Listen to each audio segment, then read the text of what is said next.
Yo, what up? Welcome to season 3, episode 1 of the Commanders Draft Show. This is our third year doing. We're extremely excited for coming back.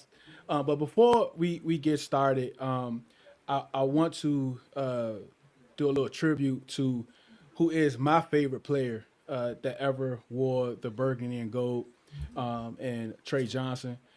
We've heard just sometime today of his passing, and he was absolutely one of my favorite players. If you look at my profile, you see him up there first. I could just remember him playing when I was in school. When I was playing offensive guard, I always wanted to be Trey Johnson. I even wanted to wear dreads and wear that number 77. But not only that, for some reason, he just put me on a path of wanting to understanding the game of football more because he did everything with precision and he did everything with technique.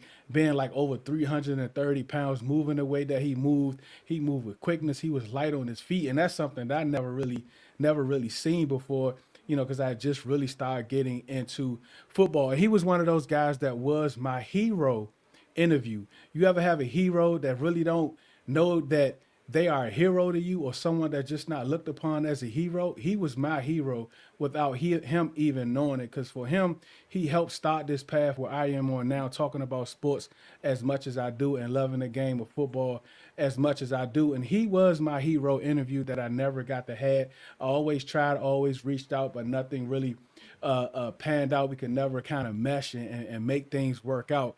But he was my hero interview. And a lot of times you ever get the opportunity to meet your hero. Some people say you don't want to meet your hero. But I absolutely did want to meet my hero. And all I hear is good things about him. So I really just wanted to do this because when I heard the news, it really kind of hit me. And it really kind of hit my heart for him to do that, because he meant so much to me. He's absolutely my favorite player that's ever wore the burgundy and gold, because it wasn't just about football with him. It was always more. So I wanted to do that for him. And also I'm going to do a little article this week about the interview that I never got to get, which is going to be talking about my I don't even, I want to call it like my shadow hero and Trey Johnson. When I got the news, it really kind of hit. But we're back. Today we're going to be talking about quarterbacks. Yes, we do have Jaden Daniels.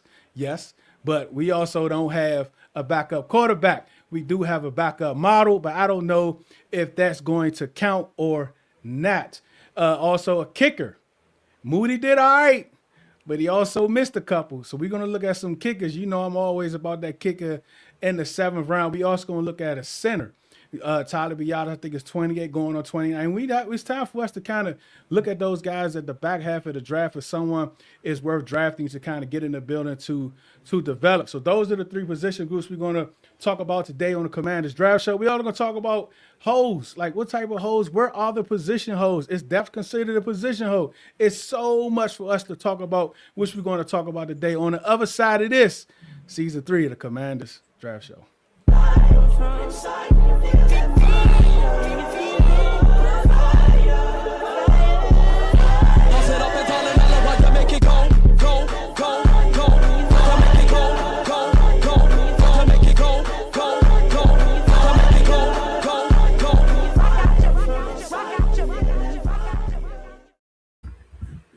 Yo, we are back.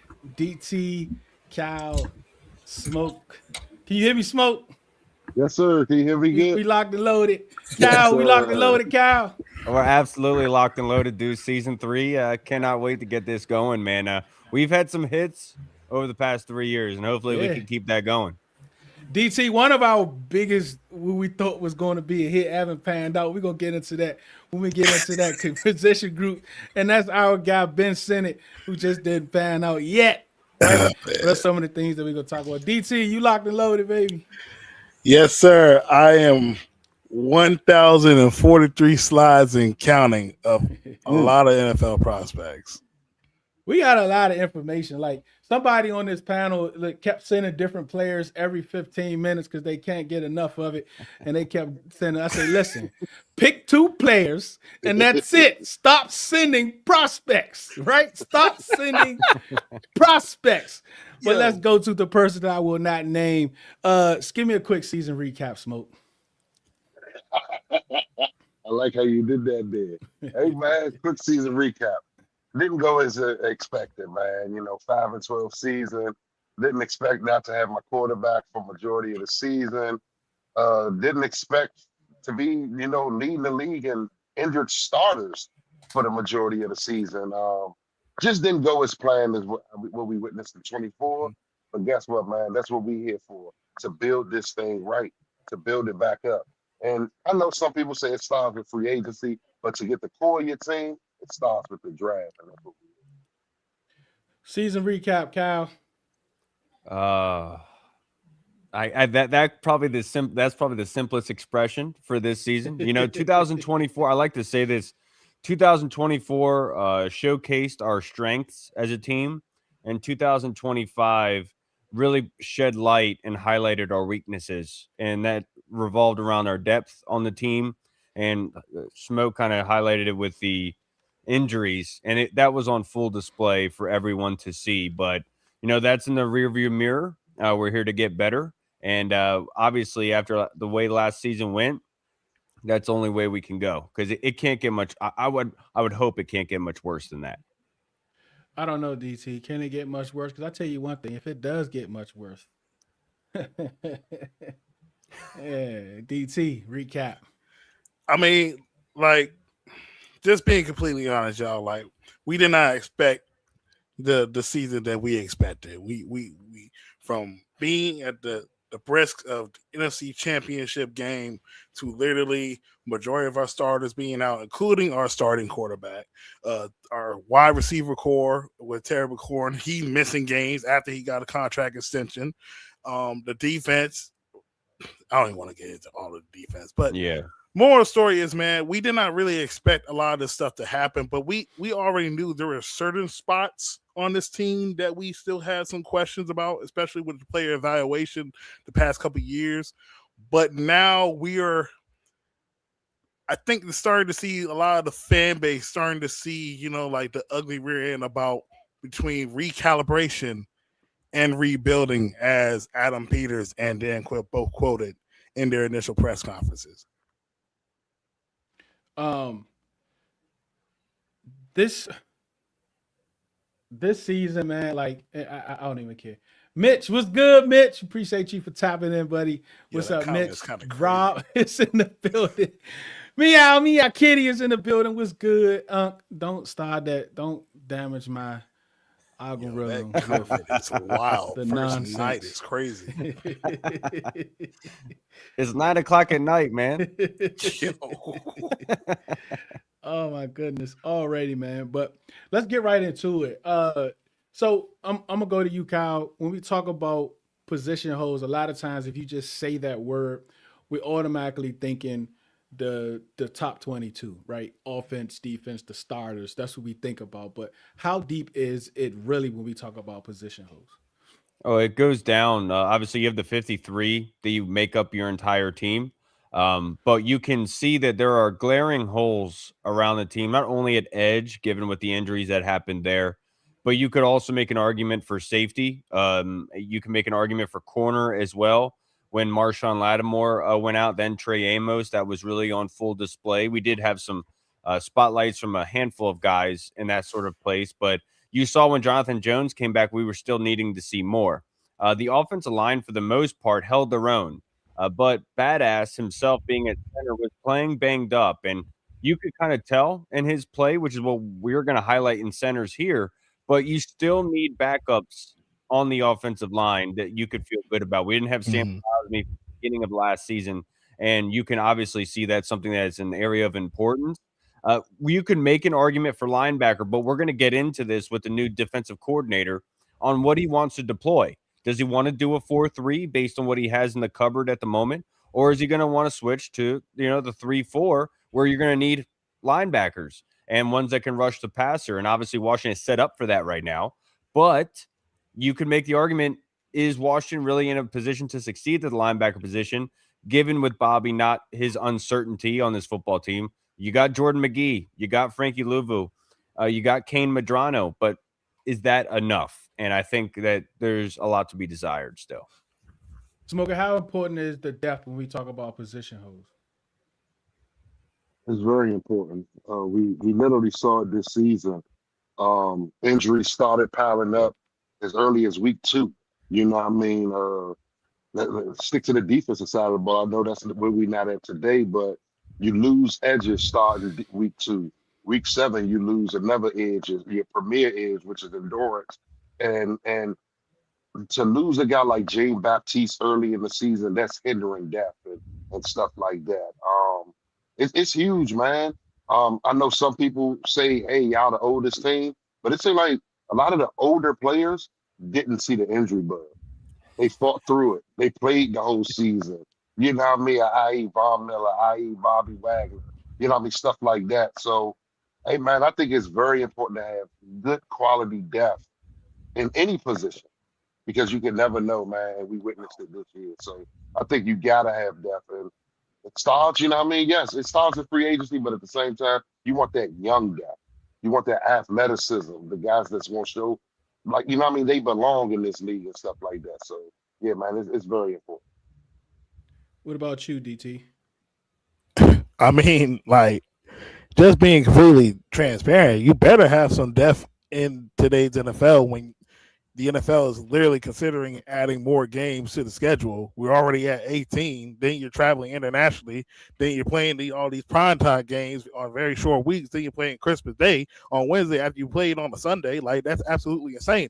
But all that to say is the depth on this team has been a very question mark when we talked about it last offseason, particularly at certain spots that we didn't really have the guy. We still don't have the guy at edge rusher. Linebacker core, yes, we have Wagner and Luvu, but it was definitely uh, a regression this year from their play. And we obviously see the middle of the field is always going to be attacked when those two guys are out there. Cornerback room, Marshawn Lattimore. Unfortunately, that trade did not work out. Trey Amos, he's a budding star. We just need to see more from him. Unfortunately, the injuries kind of took him in and out of the lineup. Mikey Sanders still regress. Again, we need to see where we're going to put him at. And the safety room is possibly in question. You know, after Quan Martin one good year, then the next year he did not play up to par. Will Harris, they signed him for a 2-year deal. He didn't really play much.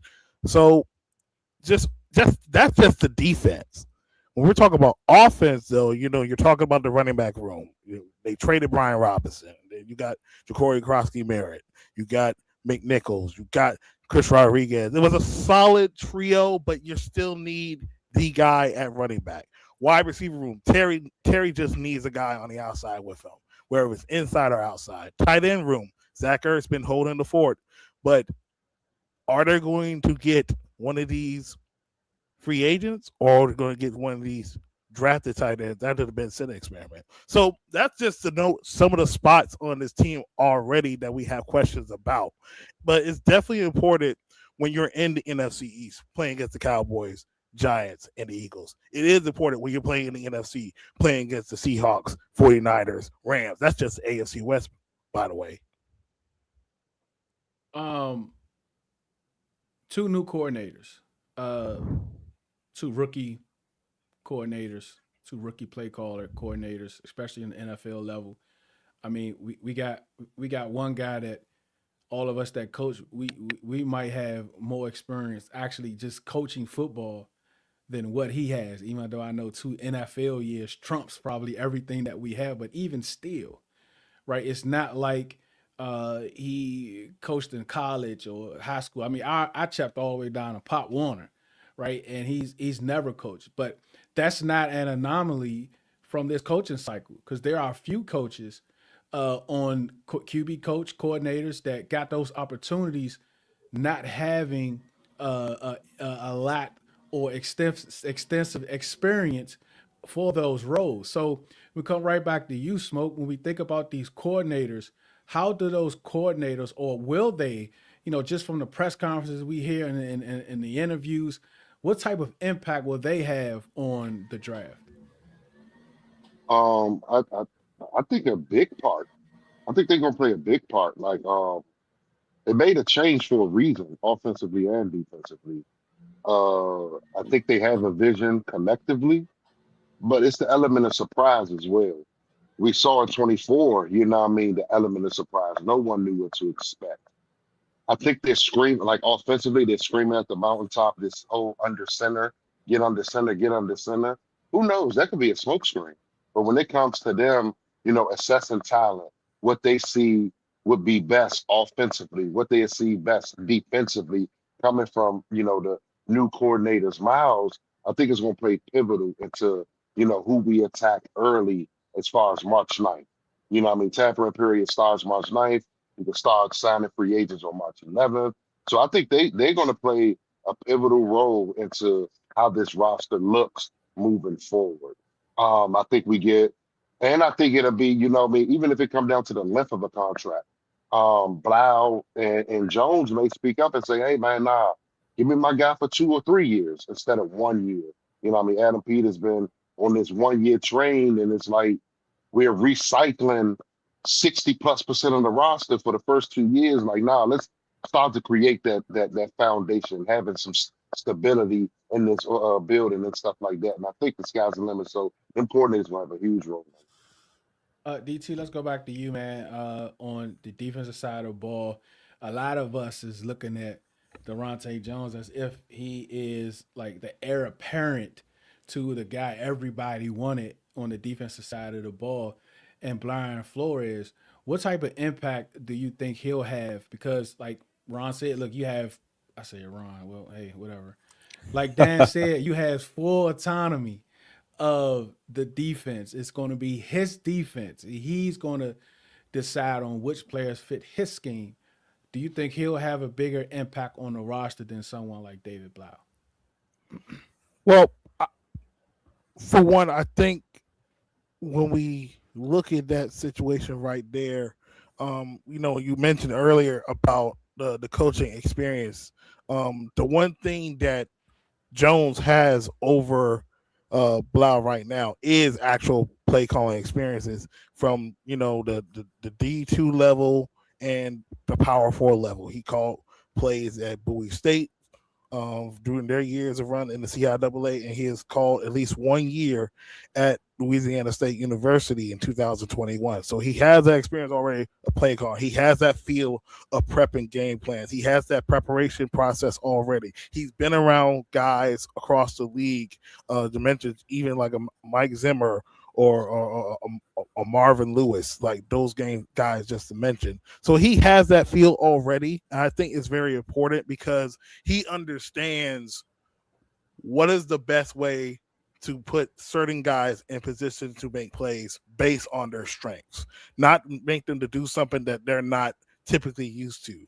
What is the way they learn? He mentioned about IEP's plans during his press conference. He already has looked at the defense for probably multiple weeks based on the film process. And I think for him, having the players that actually fit what he wants to do, but still going to do his thing different. Just because he comes from Brian Flores doesn't necessarily mean we're going to get every single entirety of a Brian Flores style defense. It might be something that he learned from Mike Zimmer. It might be something that he learned from Marvin Lewis, the guys that I mentioned. So wherever he constructs this defense, he already understands how to call plays. It's going to be very interesting based on the pro personnel department, him working together, how they're going to get the talent around to get some of these spots filled out.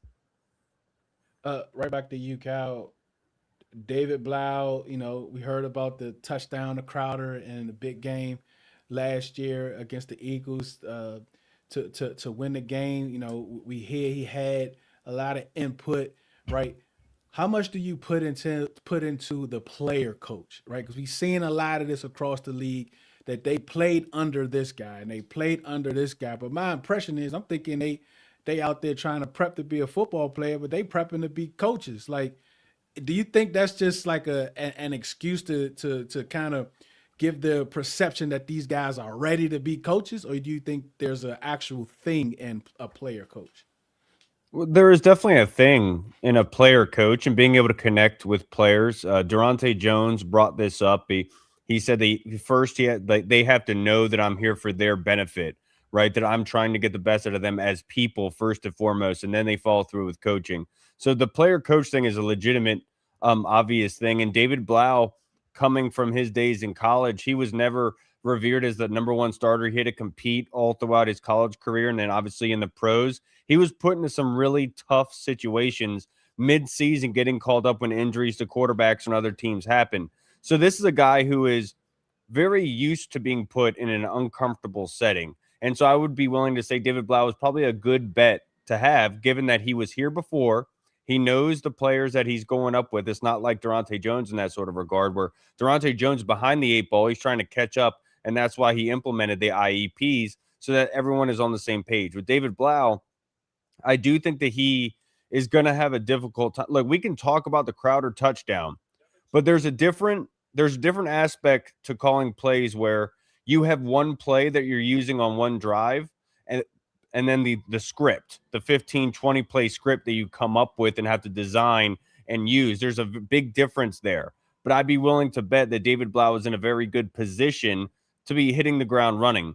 We like to talk that quarterbacks' jobs are the hardest jobs not in the world, but they're very difficult in what you have to do physically in your mechanics, mentally, and then physically being able to see what is happening and being able to diagnose things and then be accurate with the football. So out of any position on the football field, which is one that you could say probably has the best confidence going into coaching and calling plays, I'd be willing to argue it's quarterback, given with his history there that he'd be able to come in and hit the ground running.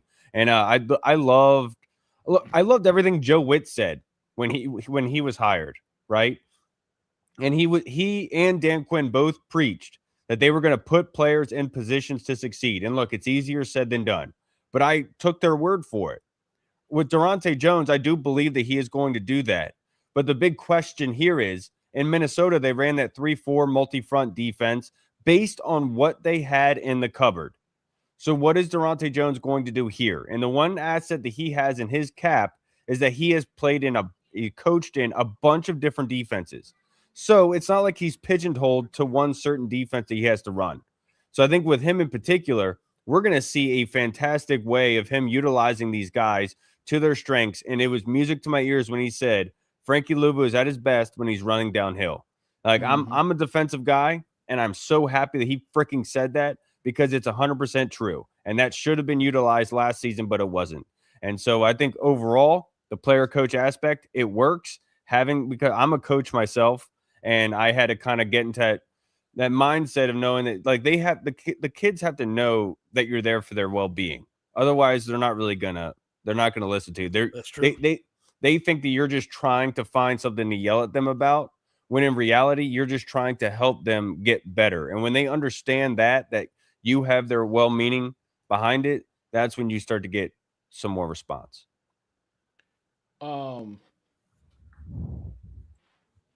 Kickers. Listen, man. We need a kicker, right? We got 2 picks in the 7th, right, Smoke? Yep. 2 picks in the 7th. Last year, I think we had 2 in the 7th last year too, right? I forgot what trade it was or something we had. Did we get? I think No, that's true. JC, Bill, I believe and The Yeah, edge 2 rusher. The one that got hurt. Wasn't he in the 7th? nah, that was the year. Yeah, he was before. 2 You seasons talking ago. about Was it JC, Kane bring back Medrano? Kane was I a think fifth. Madrona was a 5th. Was a 5th? So maybe we only had 1 7th. I thought we had 2. Oh, I think we had 2. Didn't we have 2 6ths? Maybe that's what it was. But I think either that's what way, it was. right? I didn't get the kicker last year, so I'm pushing forward again. I know we only got 6 picks, Smoke, but I'm going for a hashtag kicker in the 7th with that second pick. What is it? 223, I think. I want to get a kicker, man, but I think we absolutely need a kicker. I mean, Moody hit some big ones. I mean, I was playing Madden a couple weeks ago. He hit one from 63, right? You know what I'm saying? man. So, like, it's possible, right? You know what I mean? Yeah. It's possible. You know what I'm saying? But I also did auto kick, right? Because I'm horrible at that thing. But one of the kickers on our on you guys list that you all have your favorite kicker, Kyle and Smoke, is my guy, Trey Smack Trey, whatever you want to call him. Give us a little bit about him, Smoke, and then Kyle, and then DT has another guy. What's up? What's up, Slim? Slim is in the. Oh, hold on, man. Listen. If you listen to the interview, when Durante mentioned IEP, you can tell he immediately regretted it because he said, get these guys on IEP for football. So he immediately regretted him saying IEP because that's educational. What is it? Individualized educational plan. Educational plan. Yeah, there it is. So no, we not doing that because DT don't really like teaching, so we don't want to put that on him on a Sunday. So we not going there. Slim was good, Slim. Yeah, all right, go ahead, Smoke. Trey Smack, man. Me and Kyle, we decided to come up with the same guy. Glad I said the list out there. But this is a guy, just 2024 season was a Lou Garza Award finalist. Didn't win the award coming into this year. Had some good hopes. Ended like 83% from kicking. I think it was 10 or 13, around 83%. Was invited to the Shrine Bowl, which was a good thing. So he got to participate in that. But yeah, like you say, man, shout out to Moody. He came in. This was his third team last year. Moody was the one that sent our season on the downslide. After the fumble against the Bears, he kicked the game winner. But he ended up kicking for us last year. Was the best kicker we had last year. I don't know why AP decided to give the most guaranteed money to a guy that's no longer on the team. But yeah, they got to find a way to evaluate a kicker like immediately. And why not start with Trey Smack? What you got on Trey Smack, Kyle? Yeah, Trey Smack, like Akon, play Smack that for all my Siri people out there. I would love to be able to use that this season. He was 81% overall in his field goals made. From yards 40 to 49, he was 5 of 6 this season. From 50 plus, he was 5 of 6 as well, with a long of 56 yards. And that's the easy one for a lot of the fan base because that's the first number they go to is the 50. In the 50s, how good are you from there? Because that way we could get some more points. We don't have to punt as much. We don't have to lean on Tress a little bit. I would love to be able to get that up, pump those numbers up to 60. But given with where Washington is, I would want somebody like Trey Smack, who out of the guys that they interviewed, Trey Smack was probably the best of the bunch, in my personal opinion. And you got to love the last name of it. It's a great last name, especially for a kicker, smacking that thing through.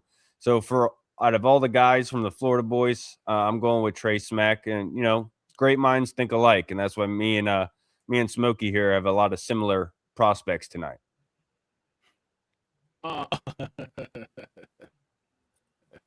DT.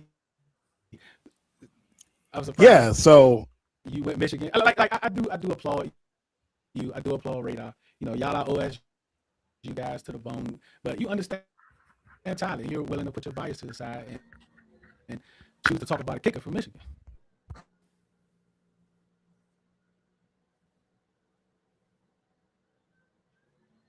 See what happens? You talk about Michigan. I don't think he could hear you.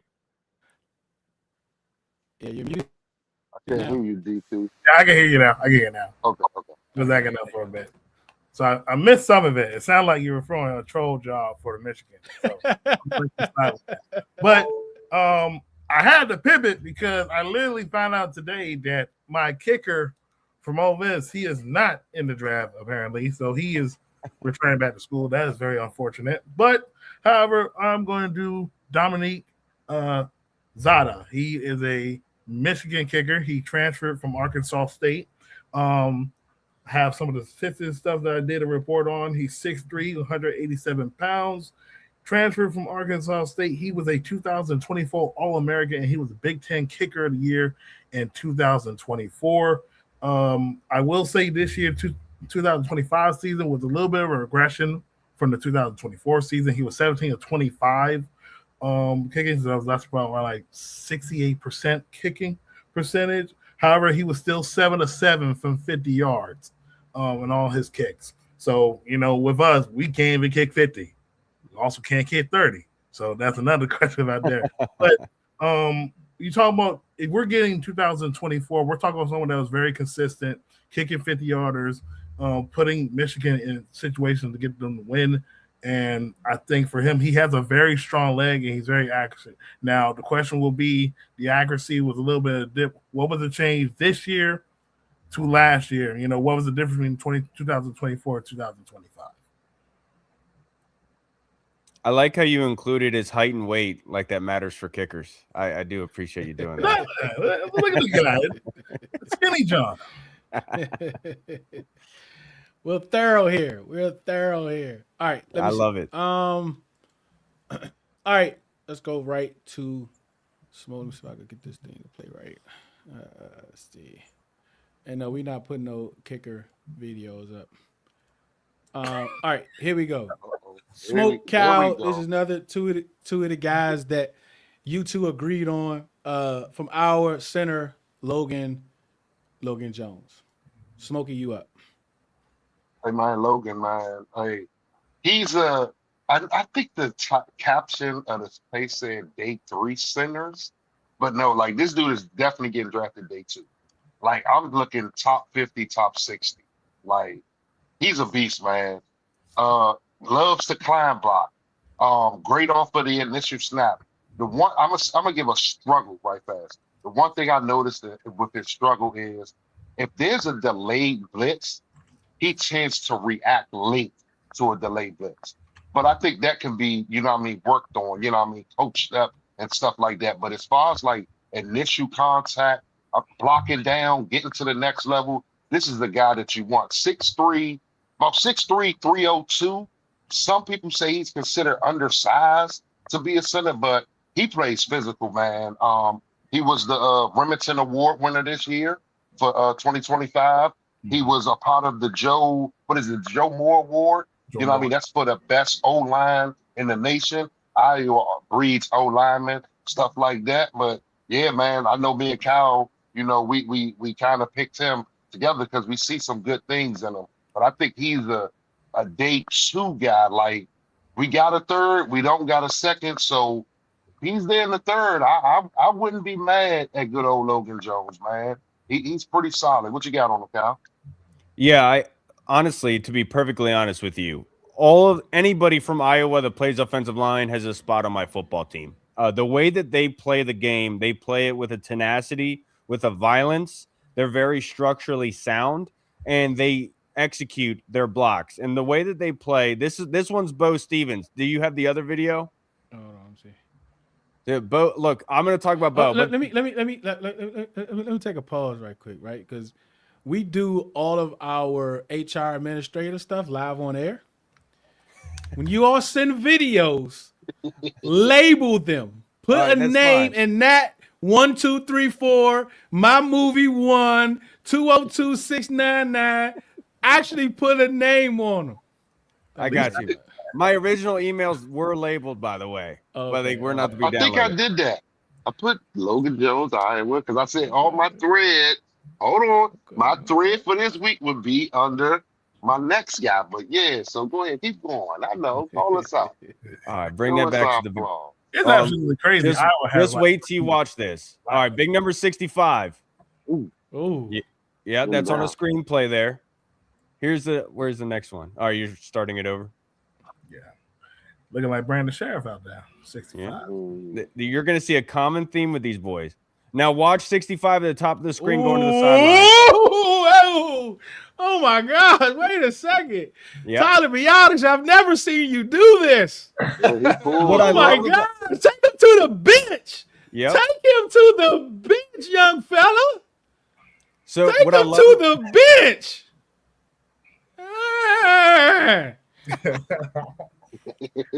What I love about this cat is that he is able to pull to the outside. You saw that, right? And that's one thing that Laramie Tunsil, Josh Connerly, Sam Cosme, all very athletic guys, so they can move all over the field. Logan Jones can do it. You saw that one? Logan Jones is somebody who plays with violence. He arrives violently. He executes his blocks. He's athletic, can get outside, and is a very dependable guy. Coming into this, PFF has him ranked the 9th out of 304 centers in the overall in NCAA.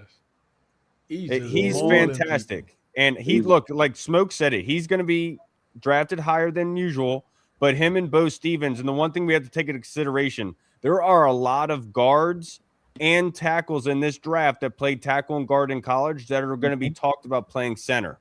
And that's why I included Bo Stevens in this, who's his guard that plays next to him, left guard, number 70. And I really want to highlight him as well for center. All right. DT, Pat Cougar. This is somebody that may be there for day 3, right? I did want to talk a little bit about him after you're done, DT. Yeah, sure. So, actually, dudes, I'll probably say he'll probably might have an opportunity go a little bit later on day 2 if his draft process too. But Pat Coogan, Smoke knows him very well. He's a former Notre Dame Golden Head. He transferred to Indiana to the other team in Indiana, and you see a guy who has multi-starter ability, play guard and play center. Multiple spots on the offensive line, but you see the work he has done for Indiana. The one thing Indiana wanted to do was get better in the trenches after they lost to Ohio State and Notre Dame in the college football playoff the year before. And Pat Coogan was literally the first person Kirk Cincinnati called with NIL and signed them up. And you see a tremendous improvement with Pat Coogan. Just look at the athletic ability he's able to do against the Alabama defensive front guys like Tim Smith, James Smith as well, playing against the SEC, playing against the Big Ten, athletic enough to get on the outside. This is a guy that you can see could possibly be a heir apparent to a Tyler Biotic. Go ahead, Kyle. One thing that did stand out with Pat Coogan being 6'5", 311 pounds. PFF had him ranked 12th out of 304 centers. But the one thing that I did take away from him, in a lot of his blocking sets, he's going backwards off his initial.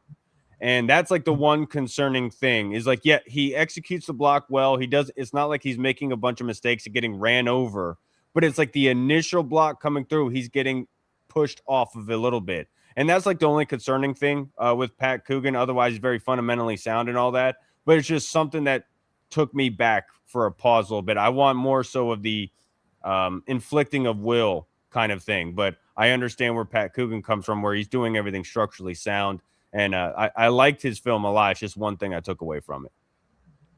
One thing I kind of say, it looks like he gets outside of the shoulder pad pretty often. Does he have a high hold rate, DT, at all? Do you know? Not that I know of. I'm just now getting really into the offensive line. I'm still going through the game. I just went to actually about to get to the Iowa game probably Monday or Tuesday when they were 13-10. But the one thing I can say for him, that athleticism, that is something we needed. I think for him, he's a versatile offensive lineman playing in 2 different schemes, played under Mike Shanahan for the University of Indiana, and also played under Mike Denbrock, who was Jada Daniels' offensive coordinator when he was at LSU. So he has an understanding of multiple systems, and this could be a guy that with the ability can be a spot starter, then potentially if like Kyle noted out, can hone some of the things that could be a weakness, he can be a starter in the league for 10 to 15 years down the line. All right, Smokey. Parker Brailsford. Hey, man, Alabama University transfer. He transferred in from the University of Washington, and in 3 seasons playing, he's only allowed 2 sacks. He's only allowed 2 sacks, man. This is another guy that can get up. Hey, I want you to go back a little bit, right? Go back a little bit and just look at that. Look at that. Like, just finishing. That's what we need. You know what I mean? Like, he gets up to the next level as well. Pass pro, pretty good. Like I say, only allowed 2 sacks in 3 seasons between University of Washington and Alabama, man. When you're in the SEC, man, you said some big guys in the middle, and he held his own. Yeah. Take him where you want to go, big fella. Come on now. Look at him. Take him where you want to go. Look at this pull. Look at the pull. Like, bro, he's running like Joe Bugler coached him. Bro, like, let me, like, okay, so something to keep in mind, like when guys pull, right? You always want to see if they opening up, like which feet is moving, whichever way they're going, right? If he's going to his right, you want to see him open up right.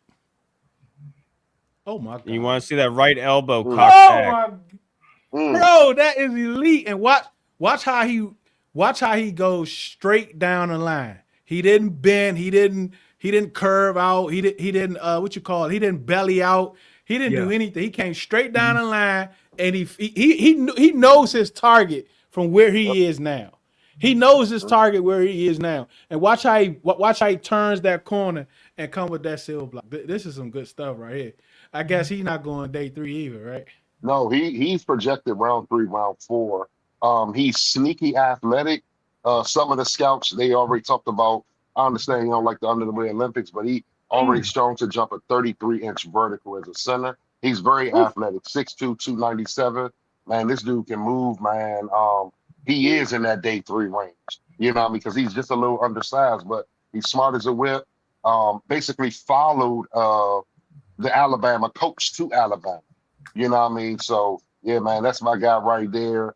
But, of course, if I had to rank him, I'm taking Logan Jones over Parker. But I like Parker, bro. Like, as you see it on the tape, this guy can't pull and things of that nature. And you got to think, going under center, Deuce, going under center, our line may have to be versatile that can get sideline to sideline in whatever scheme they deploy, stretch zone or whatever it is. So, hey, man, Parker is the guy, bro. Like, I love his tape. Cal, is Buell movie 1? What's up? Is Buell the other video?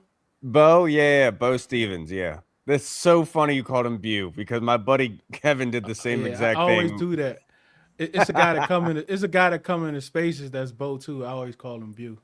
All right, so this is Bo Stevens. So he's actually ranked by PFF higher than Logan Jones. He's ranked as the 149th overall prospect in the draft class. He was rated 4th of 670 guards at 6'5", 315 pounds. I included that clip because the Iowa offensive line, there's poetic in what they're able to accomplish overall. Look at that push. Look at this pull. Look what he does in 99. Look, everybody falling. Watch that again, what he did to 99. Look at that play design. Who's the OC? Oh, my gosh.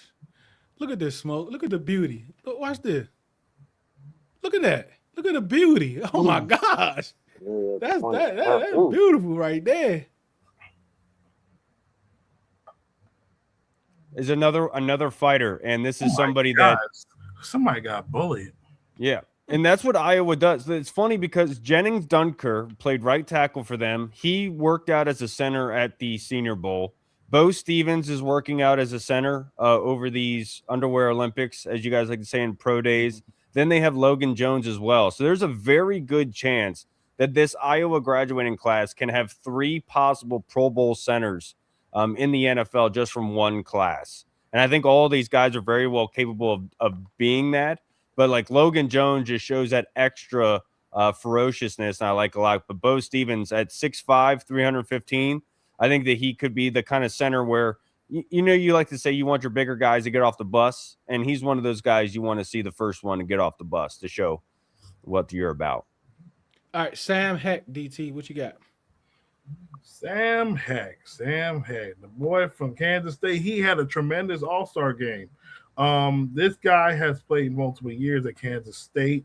When I look at him, I see some of the guys that have come from the Big 12 athletic. He's 6'4", 300 pounds, 4 years of college at Kansas State. He was first team all Big 12. He had 25 starts in his life.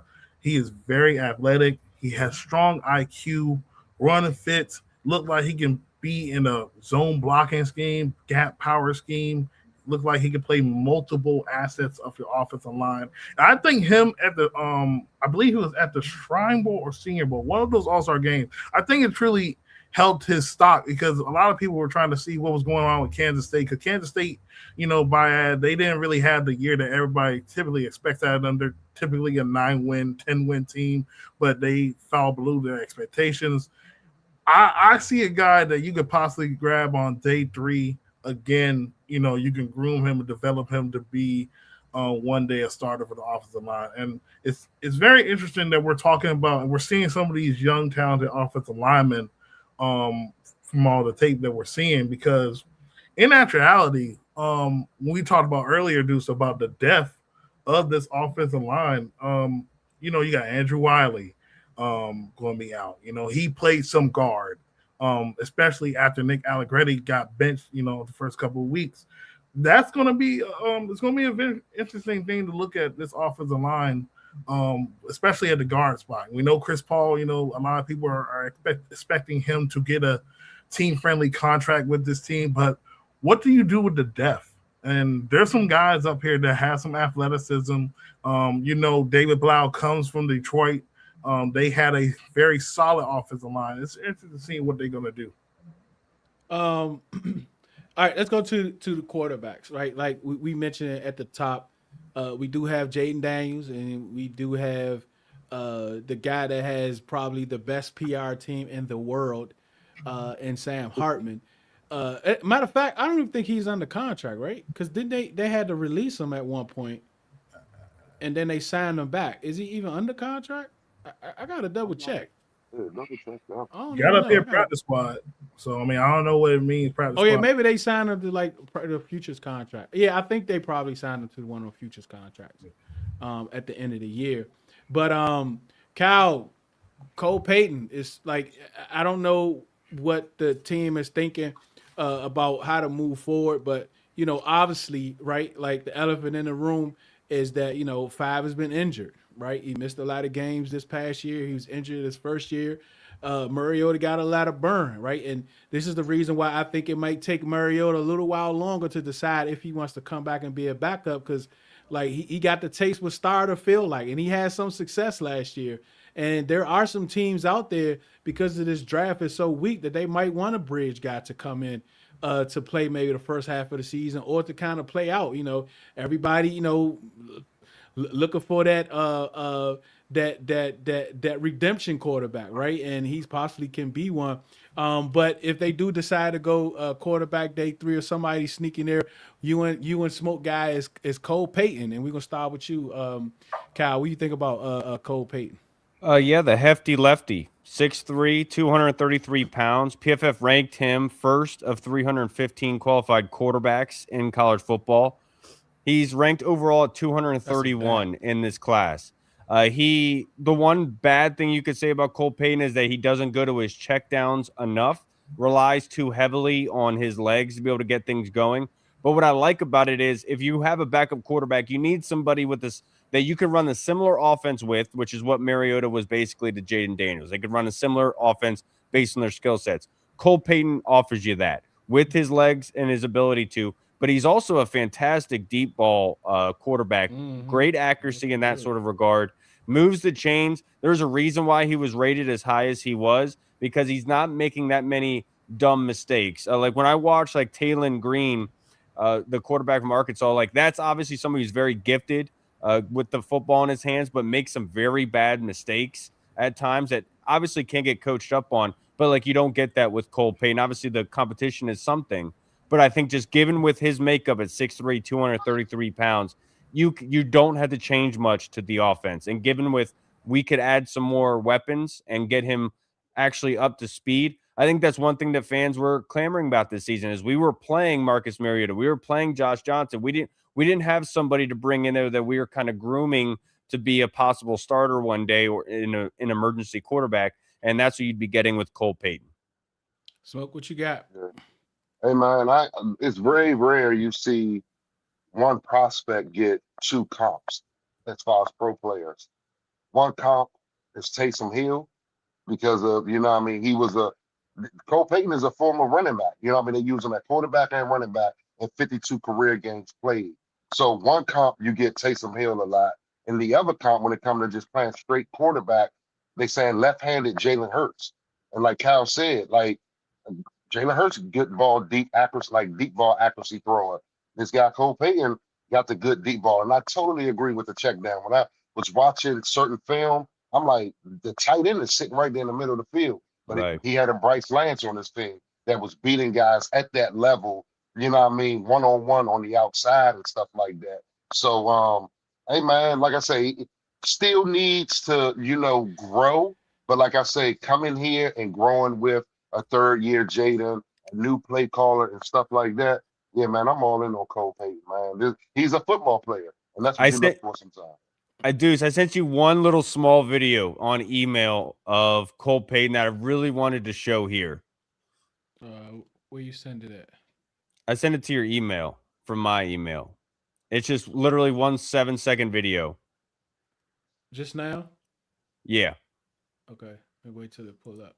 Oh, here you go. I was trying to see if it actually would show on my phone how good it would look, and it looks terrible. Kyle, do me a favor. Look at your phone, Kyle. Can you see on your phone, Kyle? Yeah. You know them cracks on your phone, Kyle? Oh, no, that's my screen protector. That's what I'm saying. Yeah, we can't see that, Kyle. I use it for work. So in construction, you can't really see all that much behind walls and stuff. You got to use your phone, I can't man. play it for some reason. Dang it. It probably take a while. I don't know what it is like. Yeah, maybe we'll come back to it if it loads. Yeah, but now, like he's a true dual threat quarterback. Relies on his legs, stuff like that. Only thing is that with former North Dakota State quarterbacks, I saw a lot of under center stuff. This dude, man, he played a lot out of shotgun, So it may be something like new for him on the transition. Or put it. See if you could put it in the X chat on Twitter. Maybe I can get it from there. All right, yeah. DT.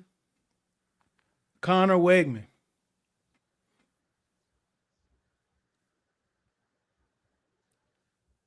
I think you're on mute, DT. Dang it. I pulled to see Henry. All right. So as I was saying, Connor Wegman, he first started his career at Texas A&M. He then would leave and transfer to the University of Houston. I believe he had to sit out a year. But with the limited time that I was able to see of him, I was able to see anticipation. I was able to see a pro-style quarterback playing with timing, calm delivery in the pocket. He did show some leadership. Very surprised that, A&M kind of let them walk away. In my opinion, I think the quarterback that they have now, I think Wegman is probably a little bit further along in development than the Reed kid. But he went to Houston. They won 10 games. A very productive player. I do think he's very limited mobility-wise, but when you're able to throw with anticipation and get the ball out your hands, that really can suffice for your mobility. And I think for him, when you're looking at the style of offense that potentially we will run with a David Blau, he would be a great fit for what we'll do as being a fit with Jada Daniels.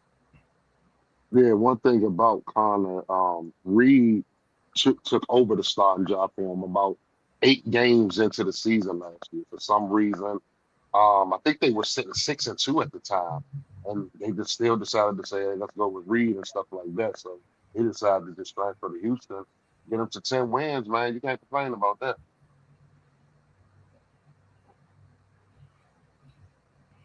Oh, this is a run. Okay. Ooh. Athletic. Yeah, he's more like Mariota. From a quarterback, that's pretty impressive. But that's the guy that was a running back, right? Yep. Yeah, he played snap at running back. Yeah. Here, I got another one I'm sending in to you.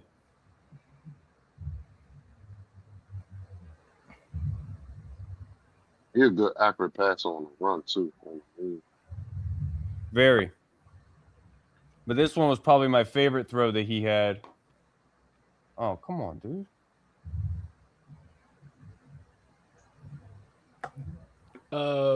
Mitch asked in the chat, Taylon Green. Anybody? Yeah. I'm gonna start there. During the Senior Bowl, it seemed like they was forcing Taylon Green in the offense. They were showcasing him. For some reason, he led a lot of the drills.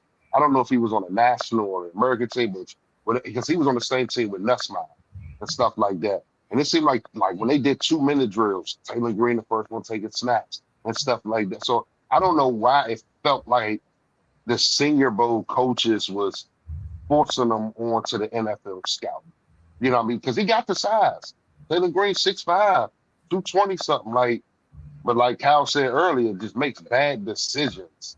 You know what I mean? Taylon Green makes bad decisions, man. So We're gonna see, but he's freakishly athletic. He's a guy that could go to the underwear Olympics, drop a 4.44, 5.40, and next thing you know, he's skyrocketing up someone's board because he has all the so-called measurables right there already. All right, Deuce, the last video I just sent you, the latest one, is the one I wanted to showcase. Yeah, with Taylor Green, you get like the Anthony Richardson kind of vibe, where he has all the tools, he has the height, he has the arm, the athleticism to do really well. It's just those mental hiccups where at some points he's throwing the ball to people. I forget what defense he went against, but I think he threw like 3 picks, and they were like very, very bad, like straight up throwing to the defender. But the upside is what you're always going to covet. And I think somebody like Kevin O'Connell could do really well with that. But if you're talking like an emergency quarterback right away, I think Taylor Green is probably a couple years away. All right, I'm just waiting for these to come up. Go ahead, DT. When you talk about Taylor Green, like, I mean, if we're talking about just based off the traits and the talent, he is up there with, and it could be over Fernando Mendoza, but we're talking about specifically playing the quarterback position right now. He has a long way to go. And, you know, it's going to take some coaching with some of his mechanics, you know, checking down. Also have to be with the fit. Who's going to have the time to take their time with a guy like that with that talent? You know, he's 6'6", 230. Could possibly run for like a 50-yard run and also throw an 80-yard bomb with all the strength. But it's going to be the little things that matters when the NFL. So the traits are amazing, but we seen what happens when you take traits over the ready product like an Anthony Richardson compared to a Jaden Daniels. Just had to slide that in there. Yeah, you're absolutely right. DT, let me ask you, DT and Kyle. Do y'all know the quarterback from University of what is it? USF South Florida? I think it's like Byron Brown. Yeah. Did he get invited to the combine? No, he actually transferred to Auburn. He followed Alex. So this about to be like year 7, bro. I was looking for him. I'm like, yeah, where's he at? He should be, you know what I mean, in the NFL draft. That's how I felt about my kicker from Ole Miss. Oh my goodness! I'm telling you guys, look out for the kid that played at Boston College this year, and I think transferred to Rutgers. I think he's playing for Rutgers this year. He, for some reason, I don't know why, I was under the impression that he was. Where's his name? But his teammate came from Boston College, is actually in the draft this year. And I thought that it was him. And I was like, dude, this kid should be way up on the board. He's not coming out into this draft. I forget what his name is, but I think he transferred to Rutgers. That's somebody to keep an eye on for next season. All right, I was able to get the clip, Kyle. There you go. Look at the down. It's 3rd and 12. He heaved that joint. Look at the look where that ball lands. Look where that ball lands. Oh, Bryce Lake. Keep going. It'll do it. Yeah, he put that joint. He day 2, ain't he? I'm talking about Lance, ain't he? He day 2, right? Possibly. I think there's some questions about competition and things like that. That thing lands right above the defender's helmet. Don't stop. Oh, yeah, that was poor play too. Look, you don't know where the ball at. Yep. When we do DBs, I don't want to see him, y'all. Whoever that kid is. Nah, we ain't looking at DBs from Youngstown. No, that ain't Youngstown State. South Dakota State. Gee whiz. All right. Let's go to the next one. You also had Kyle, you also had the other kid, Luke Altmaier. Talk to us. Yeah, I really like Luke Altmaier. He's underrated as an athlete and what he can do with his legs. They ranked him 93rd at 315 quarterbacks. PFF did. He's 6'2", 215 pounds. But he makes really good decisions. This year, he had a 67% completion percentage, threw for over 3,000 yards, 22 touchdowns, 5 interceptions. But when you're talking about just from a scheme standpoint of being able to throw over the middle, of be able to get the ball to the outside, doesn't have the greatest of arm strength, but still is able to push the ball downfield and get guys in stride. Luke Altmaier checks those boxes. I just wanted to include somebody else because Smoke and I couldn't possibly agree on every prospect. So I had to throw somebody else in there. Yeah. All right, DT, like, bro, like, I don't know, man. Like, I did draft him in Madden. After the first year, Jalen Daniels. He's electric. I did draft him in Madden, right?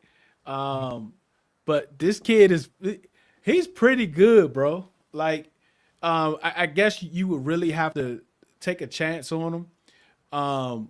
He's a developmental player, but I think if Mariota goes somewhere else, right, and you miss out on someone like Tyrod Taylor or something like that, this kid go undrafted, man. Like you might got to take a chance on him, right? Because I think this kid can do all the things, not at the level that Jaden can. Of course, he still needs to develop, but I really like this kid a lot, and Jalen Daniels. The funniest thing that you just said was Tyrod Taylor, and that's the comp I give to Jalen Daniels. Played multiple years at Kansas. He had an opportunity to actually, I believe, come out last year, but he stuck it out for one more year at Kansas. Now he plays in a very authentic offense. With Andy Cortez, he went to Penn State and coached with Drew Aller. They run a lot of funky formation, a lot of motions, action fakes, things like that, in which allow you see some of the things to do. For example, like this play right here. Fake for you too, watch the flip of his hip. The flip of his hip to go back in the base form and throw it back to the check down. That's something that you see in the NFL, especially at the combine, flipping your hips, getting back to base, and throwing it to your next spot. And I think for a guy like Jalen Daniels, when we see like Baltimore, they have what's the brother's name? He always come back. I can't think of his name. Luke Huntley. Huntley. Yeah. Tyler Huntley. They never get away from Huntley. I could see Jalen Daniels being the Tyler Huntley to Jaden Daniels. He has a strong arm. He's very athletic. I see him more as like a creator, backfield creator, can make some plays, escape in the pocket.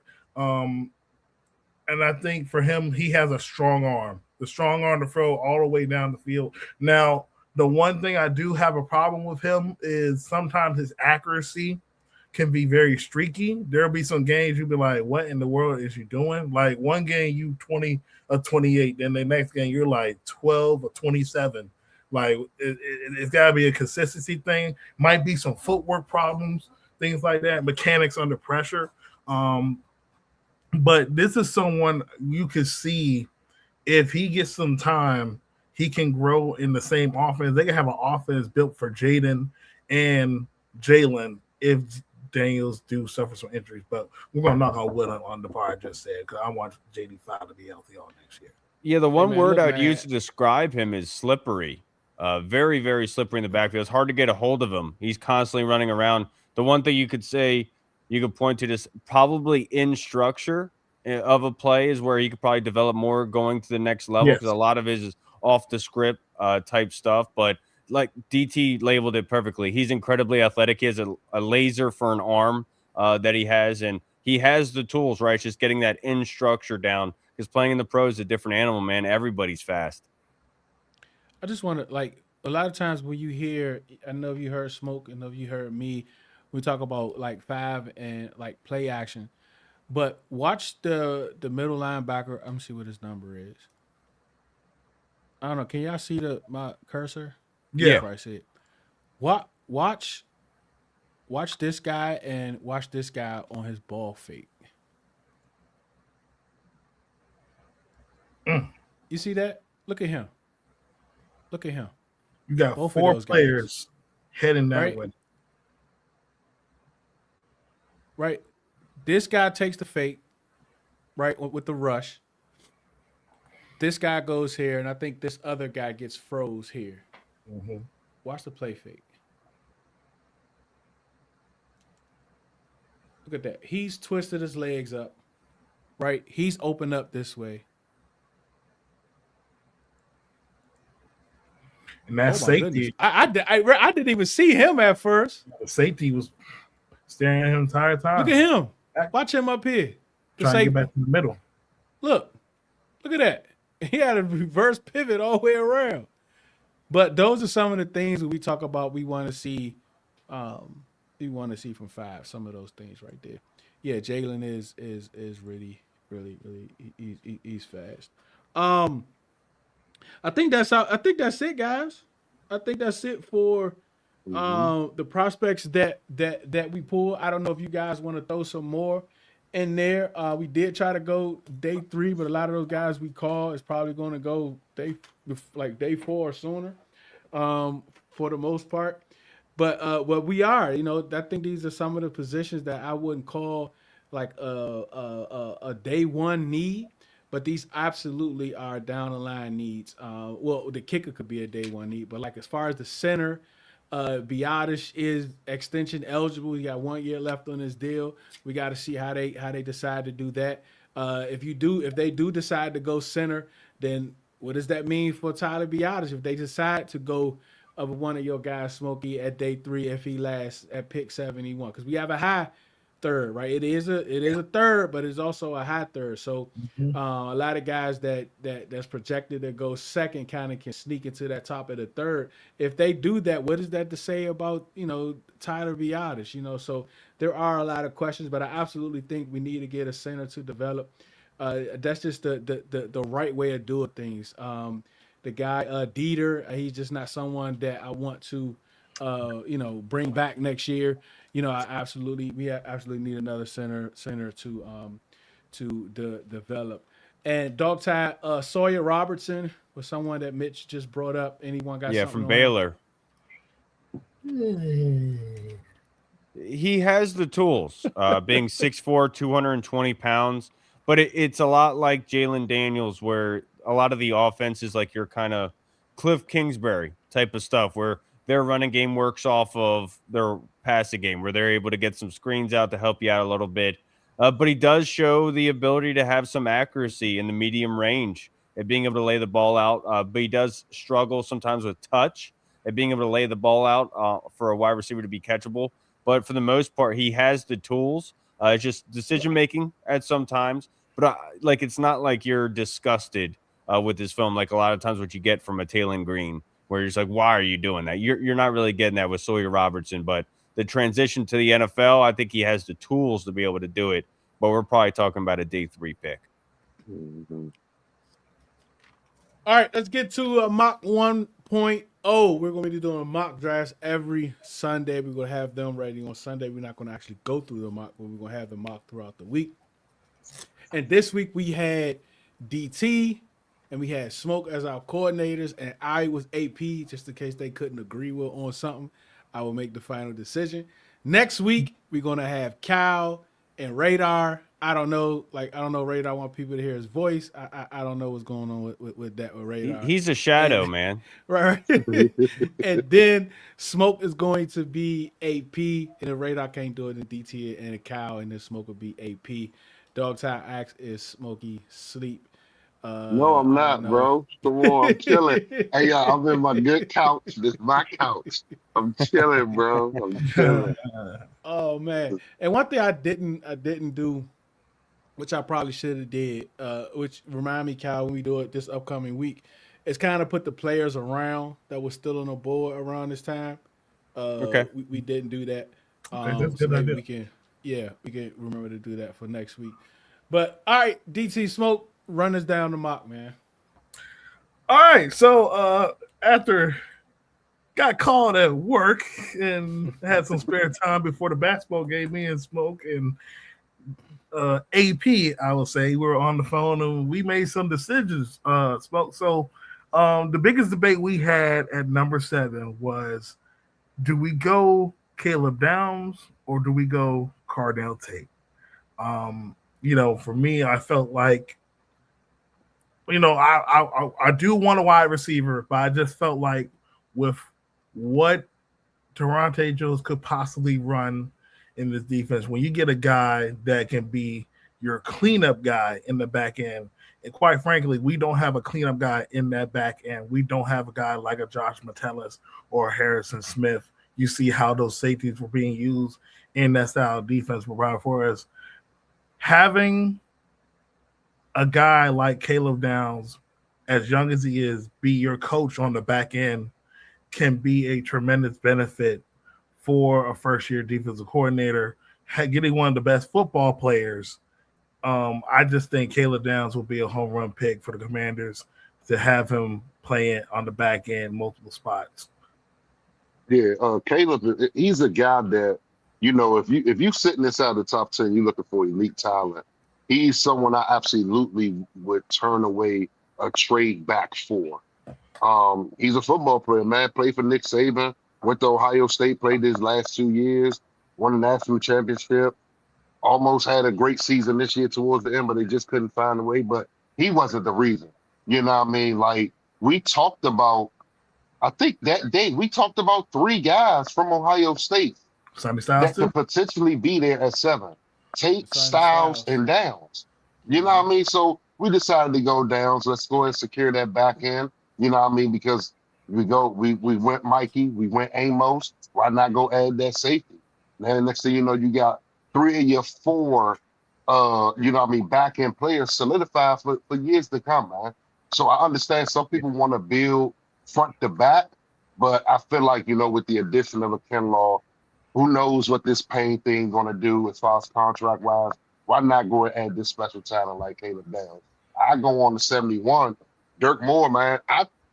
Part of the reason, we went edge here because we're looking for edge, especially a young edge, because I got the mindset of if you want a top premium edge, you have to draft them or trade major assets for that guy. You're not going to find that premium edge rusher in free agency.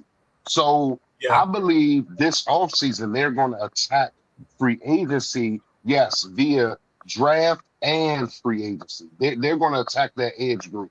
And Dirk Moore, bro, University of Michigan, he can get after it, bro.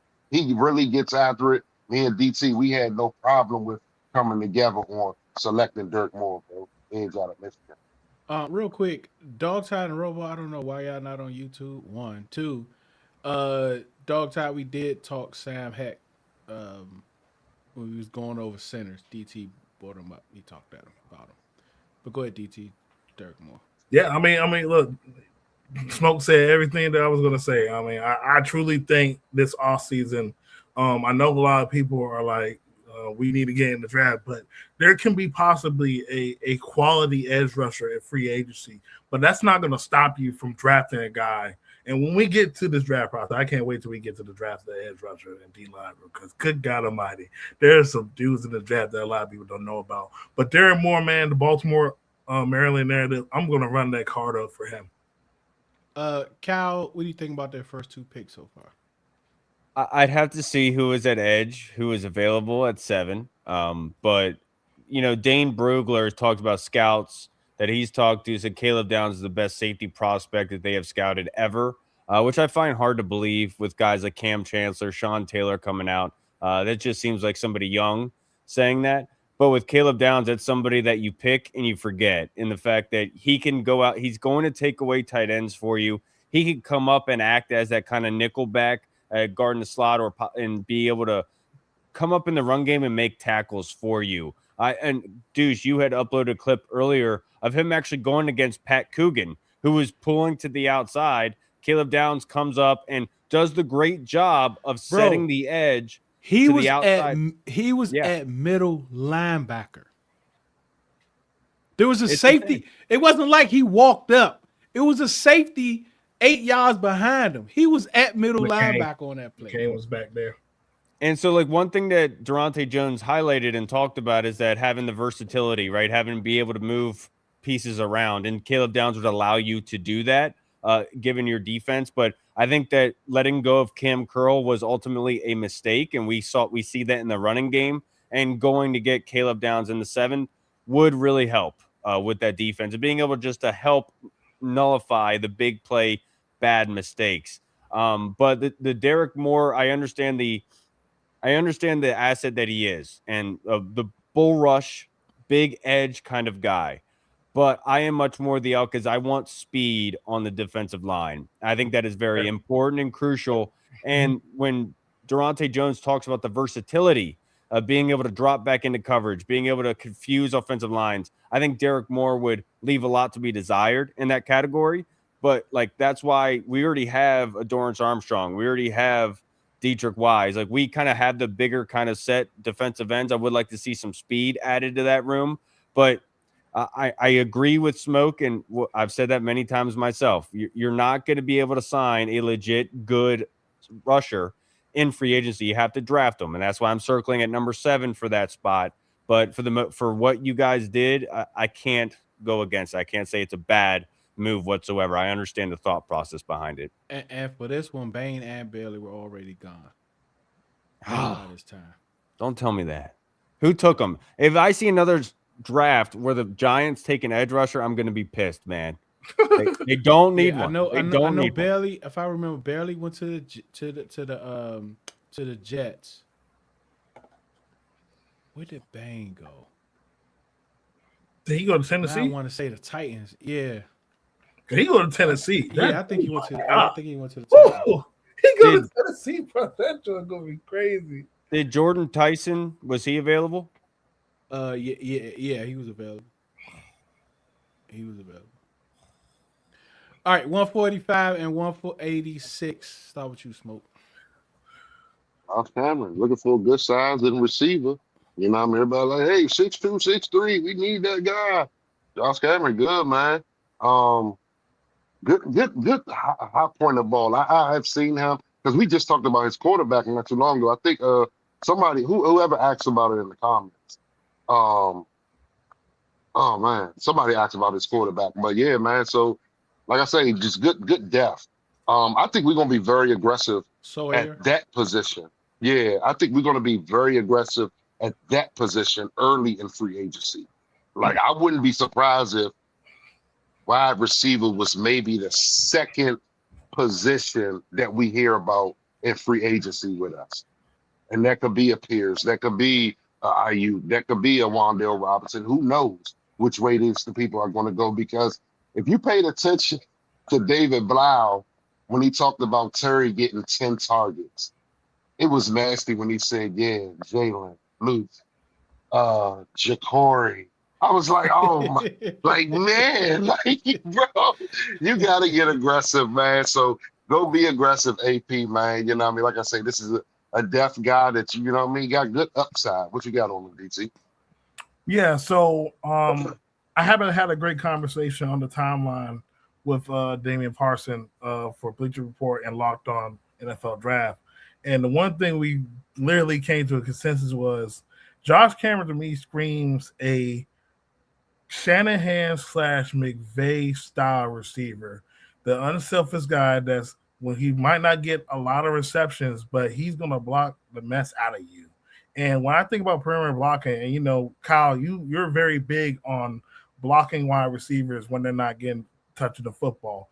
Getting a guy like Josh Cameron, he's 6'1", 223 pounds. He moves like a running back when he gets the football, and he plays big when he on the outside. That's someone that you could put in line near the blocking of the tight ends to block and get some run game going, but also be a big guy that can be a reliable possession receiver and add some little bit of yak ability. I can't remember who else was on the board, but I think it all depends on free agency, but I see Josh Cameron as someone that could be a wide receiver 3 or 4 in the replacement of a Noah Brown. All right, Andre Fuller, DT, cornerback. Yeah, Andre Fuller. So this was one of the guys that we currently met during one of the All-Star games. It's something about Toledo, something in the water. Toledo, dog. They just producing dudes. He's 6 foot, 200 pounds.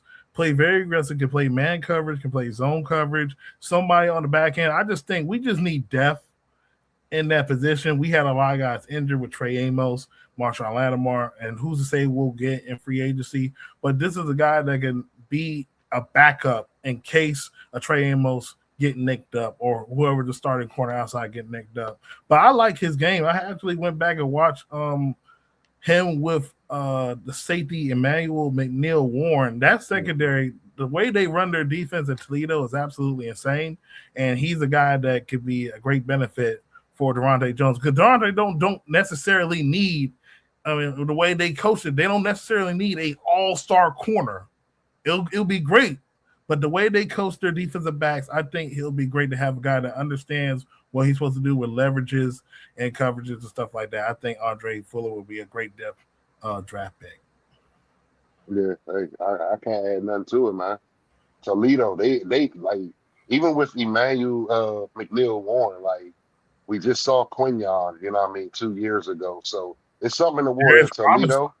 Yeah, Darius Robinson. Yeah, it's something in the water in Toledo, man. And I'm drinking that Kool-Aid right now. So run that card up. That's what, 5th round? Like that's good depth, man. So yeah, go ahead. Like DT said it all. All right, what you think about their next two, Kyle? I like the mindset behind them. Just adding depth to those rooms. I love the blocking ability from Josh Cameron, being at 6'1". I know PFF has him ranked at 214th overall. Rated him 225th out of 1,072 wide receivers. A redshirt senior. So very intrigued to be able to see what he provides overall. But I do wonder where they're going to allocate those assets. Are they going to do it in free agency, or are they going to save it for the draft? And what's going to go on with tight end? And that's where I want to kind of pick your guys' brains a little bit.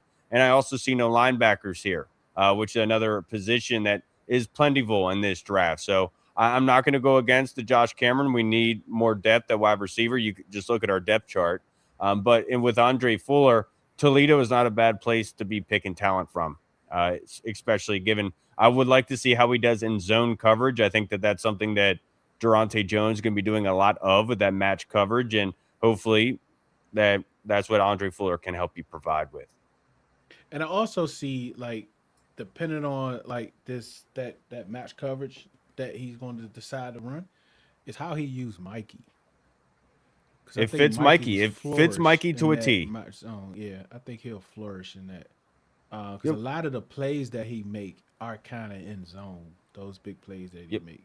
It's when he's using his eyes and he's reading the quarterback and jumping things. If you go back to the Detroit Lions interception he had in the end zone on Jameson Williams, he baited it and he watched it, he baited it and jumped it. And that's where Mikey's really at his best, not playing slot where he has to dictate, he has to react instead of doing it on his own. I'm gonna let y'all finish it. I do gotta jump off. Okay. Right fast. Yeah, I'm good. Future Sundays, but I got something to do right now. So no problem. Yeah, I appreciate y'all, man. Y'all have a good one. Prayers up to the 3 Redskin, you know what I mean, legends that we lost within the last, week or so. You know what I mean? So I just want to put my prayers out to their family. Hey man, love y'all, man. We're gonna continue to do this. We're gonna get this team together, man, along with AP, along with DQ. It starts with us, bro. Let's put the positive vibes out there. So, hey, man, I see y'all. I'll catch y'all again, next Sunday and stuff like that. But I appreciate y'all. All right, Smoke. All right, let's end it, DT. Pat Payton, Edge, and Pat Cougar is next, the last 2 picks. Yeah, so this is probably the one pick I was kind of hesitating at first. I kind of just went with who was the best guy on the board based on traits. Now, Patrick Payton, he started his career at Florida State, 2023 year. I believe that was the year Florida State was on the verge of getting to the playoffs. Then they got hoed. He had a tremendous year. He was all ACC first team player. He had 7.5 sacks. He was very disruptive. But then he gets to LSU. Now, I don't know you watched some of the LSU tape so far from any of the defenders, Kyle, but out of all the players that's in this draft, he had by far probably the least amount of impact when it comes to these draftable LSU guys. I know some people look at stat, but I was just very curious. I thought I was expecting the 2023 Patrick Payton on that defensive line. Very curious to see what was the difference. I think he could be a guy, just for depth. He can play that stand up outside backer role. A guy, like with JPP, the injuries and stuff. There's nothing wrong with double dipping at edge, but that was probably the one pick I was a little hesitant on because I don't know. And, to be fair, it's late in the round, but I don't know what I'm getting out of him. But he has the talent. It's just all about consistency to me. And of course, Pat Coogan's right there. Like I had to snatch him up and have him in the death room for the center. Yeah, getting Coogan there, that's the best value by far. He's ranked by PFF 168th overall. And that's value. And the very last pick that you have in this draft, you're going to get somebody that you can feel very confident with as a backup. And I'm all there for it. I think that was probably my personal favorite of this draft class so far that you guys did. I didn't realize we had 21 different OC changes in the NFL this year. That's insane. For real? Yes. Rams is the last one that didn't hire one yet. Once they had, it'd be 21. They're probably higher in the house. That's insane, man. Because a lot of these teams that got their head coach, you see, even if you notice, the ones that got their head coaches the last couple ones, they're kind of seem like they're kind of scrambling a little bit. Like the Seahawks, the Browns, like they kind of scrambling trying to fill these roles, and they just whoever's left, right? But I guess that's the negative. All right, so this is mock 1.0, and we use Pro Football Network to do the draft. For some reason, like PFF didn't have the other second. They didn't have the other seventh round pick. The other seventh. They didn't have 208 for some reason on there. So I don't know what's that about. PFN is better anyway. You don't have to sign up for anything. Yeah, absolutely. But that's pretty much it, man. That is mock draft 1.0. This is episode 1. We did kickers, we did quarterbacks, and we did centers. Looking at those guys to come in possibly late day 2, early day 3, into late day 3 to be able to add depth to the team. Next week, we're doing tight ends and running backs. Tight ends and running backs. Because it looks like we're going to be under center more. We're going to need a fullback, H-back-esque type player, and he's probably already on the team. So I think we're going to be looking for a passing tight end. Dallin Bentley, man. Dallin Bentley. Here we go. We already starting out. All right, Kyle, what you got in Kyle? Tomorrow will be Burgundy Zone. We'll be coming out with an interview with Mitch Tischler from Monumental Sports Network, just kind of talking about the OC and DC changes, what to expect. And he's an offensive line kind of lover, myself included. So it's going to be fun to be able to dive deep with him, be able to find out just a little bit more. DT, what you got? All right, this is going to be the start of the off season. We're going to be collaborating with content creators, trying to reach out to more people. This week, we're going to have Damian Bartanek. He's going to be joining us on Wednesday to discuss the off season and what to see for the draft and free agency. So stay tuned Wednesday at 8:15. Bartanek. Yeah. That's my boy, man. We interviewed him a couple years ago when he was still with I think it was Hogshaven, if I'm not mistaken. He's come a long way, man. Love that kid. Yeah. But tomorrow we're back after a 3-week break for Riddle Radio, 8 a.m. with Unc and Smoke tomorrow morning. Radio Commanders Talk and all types of other stuff. We got some new shows starting this week. Arizona Lab is going to be back. We're going to have a midnight drop every day at midnight. We'll do news of the day. We're going to go take a deep dive into every single one of our coaches. I'm tired of getting blindsided by high school coaches and all that other stuff. So we're taking deep dives into our coaching staffs, and we're looking at their bag and what they have. We also going to be looking at college prospect every week, and why not is players that we should resign from our teams or we shouldn't, and also free agents that or trades that we should bring in and we shouldn't. So it's gonna be packed. It's gonna be up for the next few weeks. Like Smoke said, we're gonna get this team together, whether AP likes it or not. I don't know if he listens, but if he does, listening to this, do everything that we tell you because we've been hitting. We're batting at least like 79% over the last 3 years with these prospects. But we absolutely appreciate y'all for joining. We will be back next Sunday at 8:35. Tap in with us then. We appreciate your time.